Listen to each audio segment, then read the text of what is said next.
So, hello, and welcome to Truth You Can Wake Up To. I'm Samuel William, and I am speaking to you on the 23rd of August, 2012. So, I've been away for a while. I actually haven't been away. I've just been giving it a rest, refocusing, thinking about what it is I'm trying to achieve here. I don't want to disappear off on a tangent, being taken away by the magical abilities of the psychological warmongers. Of course, I'm talking about the Olympics. A lot of people said to me, where is your episode about the opening ceremony for the Olympics? Well, I was going to do one. I had the day off the next day, and I recorded it on HD. I was going to rip it off and sort of cut it apart and analyze it. And then I started reading all the different things that were coming out saying, oh, the conspiracy theorists are going to go wild with this one, with their crazy ideas about this and that. And I thought, you know what? I am not going to be taken on with the psychological manipulation, which essentially is not just aimed at people, producing what I call OCD, which is Olympic Celebration Disorder. It's not just based on creating OCD. It's based on making people like myself look like blinking idiots.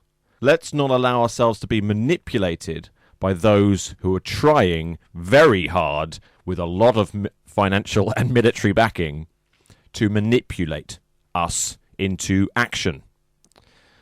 So I just sat on my laurels. I did nothing. I sat back. I didn't watch a single piece of sport. I made sure that I didn't watch anything. And people were coming up to me afterwards going, oh, can you do this symbol? Can you do this symbol? The Moam or whatever. And I'm like, what? What are you doing? What are you doing? And everyone's like, oh, are you part of the 10% that didn't watch the Olympics? You see, already they've been manipulated by the media to categorize those who might wish to not participate in the corporate media frenzy mind manipulation called the Olympic Games. They've labeled us now the 10%. Maybe the 10% should go on food rationing and should be strip searched. Now, this episode is called Security State 2.0.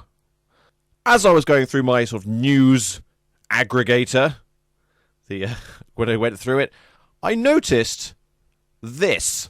It is an article, I think originally in The Guardian, and it is titled Airport-Style Screening to be Considered for Train and Tube Stations. Who's considering it? Of course, it's the Home Office. The Home Office. So very homely. Just opposite MI5. Very homely down there. Very, very homely. Because they want to rapidly screen for explosives, weapons, and chemical and biological materials as we go to work. Let me quote some. Fresh, I'll do it in a really upbeat, lovely, beautiful voice. Fresh consideration is to be given to the introduction of airport-style mass security screening at mainline railway stations across London and across London's tube network. Tube. The Home Office. Sorry, I'm going to sing every time I say it. The Home Office has launched, the G4S, the Home Office has launched a search for new and emerging technologies that are capable of rapidly screening huge numbers of passengers, which could be used in major train and tube stations and across the tube network. Let it be done. Let it be done. The new rail and tube screening technology is to be used to detect explosives, guns, knives, people being carried by people in bags, but would also need capacity to spot chemical and biological materials like croissant and pain au chocolat. Sorry, I added that bit in. The screening equipment needs to be able to scan wheelchairs, prosthetics, crutches, pushchairs, and bikes, as well as people and their luggage. Because we all know people with fold-away bicycles are hiding C4 within the tubing. The research brief, which is a clickable link, and I'll share that with you in a second. The research brief for the Home Office Centre for Applied Science and Technology project says that the high volumes of passengers on the London Underground and National Rail networks means it's not possible to use traditional forms of checkpoint screening, like feeling you with their hands. It says that while the stations can be defined as crowded places, there are locations where crowd movement is semi-controlled, such as ticket barriers, queues, at the top and the bottom of escalators, and platforms, which could prove suitable screening points. Welcome to your screening. You're being screened. Screened. The equipment may be fixed and built into station furniture. I'm screening your behind. Could be built into station furniture or portable to be used in different areas depending on passenger flow, threat level. Excuse me, sir, what are you planning to do with that croissant?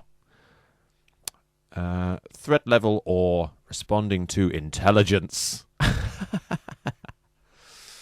Responding to intelligence. The Department of Transport last carried out trials into the use of mass passenger screening at 5 mainline railway stations and tube stations in London in 2006 in the aftermath of the terrorist attacks from MI6 on July the 7th, 2005. But research, clickable link, research shows that while people were largely positive, now, they did this in 2006, just after a load of people were blown up by MI6 in a tube, in various tubes and buses. People were largely positive about the need to carry out checks. No. I'm glad we have the Home Office and MI5 connected under the ground in secret so that they can do meetings, because otherwise otherwise they wouldn't be able to respond to this level of intelligence. They said that people were not willing to accept major delays to their journey. Now, if they want to do this, which essentially means scanners being scanned, it means facial recognition, because, by the way, the Centre for Applied Science and Technology, that is run by the Home Office, has a system and a library called, and I quote, eyelids. Eyelids. And guess what? The brochure has an eye on it, and it's about CCTV video analytics and iris scanning. Now, do you see what they're doing? They're going to bring about another scandal. It's another security scandal from the Home Office, where they feel that there's a necessity and a need to run checks on everybody who goes into the trains and comes out of the trains and tube stations. This will cause massive delays. This will cause a lot of people to be unhappy and be late for work. An outcry will come. We must streamline this system. Now, how can we streamline this system? How about a system of recognised passengers? How would they be recognised? Well, biometrics, iris scan, facial recognition. Enroll with us. Don't join that queue of the unenrolled. Walk through the iris aisle. Come to the iris aisle. Don't worry, it needs minimal cooperation. You won't even know that you're being scanned. They're responding to the credible intelligence of the UK's substantial threat of terrorism. Ha ha ha ha! They, being the Home Office, are, of course, heavily linked to that lovely and bountiful company called G4S. And it just so happens that G4S, in their infinite wisdom, they have hired a man called Professor Dr. G. Keith Still. Professor Dr. G. Keith Still. Now, this is from the G4S website. A must if you like feeling secure. It says in their media center page on the G4S website, which is g4s.uk.com. It says, G4S appoints leading crowd management experts. G4S appoints leading crowd management.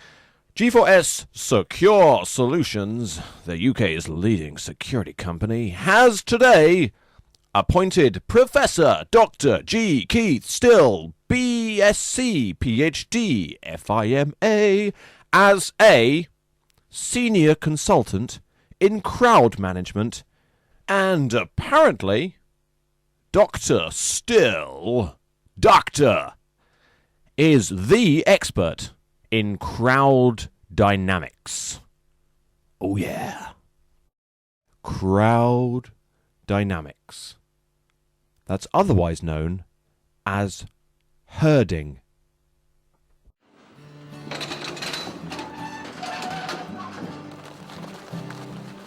This work can be frustrating and dangerous, both for the animals and their handlers. It takes skill and plenty of practice to get cattle to do what you want, with a minimum of fuss and excitement. Experienced handlers know that it all comes down to two basic requirements: good facilities and an understanding of the psychology of a cow.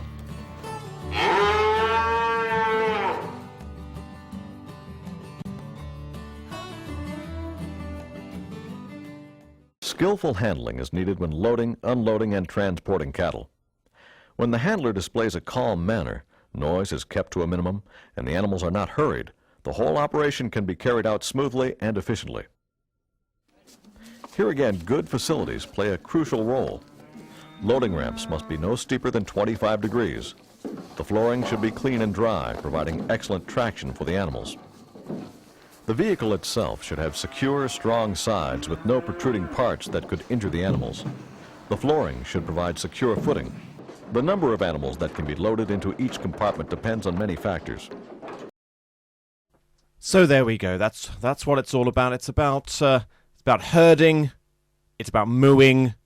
It's about being culled and shaved and being skinned. And we are being herded and studied and controlled. Have you heard the news? Have you heard the news? Heard? What have you heard? What have you heard? You may as well just start wearing cow print to work. Now, I would suggest actually that you do wear cow print to work when this is happening, and when they ask to scan you. And by the way, the deadline's coming up for this is going to be in place by the end of 2013. So, your New Year's resolution in 2014 should be to moo at people when they scan you, and bar at them as they let you through the barriers, and then skip, and they'll be counting you, and they'll be falling to sleep. Oh, when I try to fall asleep, I just count business people jumping over the barriers like gleeful animals. A little bit of further news, by the way. Yes, some breaking news. You heard it here first. G4S have given a statement. It was issued on the 22nd of August 2012, and it reads this. It's from John Shaw, the Managing Director of G4S Policing Support Services. He said, "We have today been notified by 3 authorities that they intend to continue to work with G4S to develop a full business case for the outsourced delivery of support services. We, at G4S, are very pleased to be able to continue to support the forces as they seek a solution, a forced solution, which will enable them to retain and build on existing frontline policing capability and services and address a funding shortfall of £73 million. Clearly, in these times of austerity, forces are investigating alternative ways of delivering the support services that underpin effective and efficient police operations, and we at G4S are confident that by working with G4S, I know that doesn't make sense, the 3 forces will be able to make considerable savings, which they will be able to redirect to frontline policing. We look forward to the opportunity to form an enduring partnership with Bedfordshire, sing it, Cambridgeshire, sing it, Hertfordshire constabularies, and are committed to delivering a high-quality business case which will be a benchmark for the UK and the delivery of policing." In short, G4S, having not stepped back from privatising police forces throughout the country, have now tendered and accepted 3 more police jurisdictions. Are we going to stand back and allow those red and black stripy ties to multiply and breed and succeed in the field? I've been Samuel William. This has been Truth You Can Wake Up To. Please share. Don't stare at G4S. They get angry. And I'll see you next time.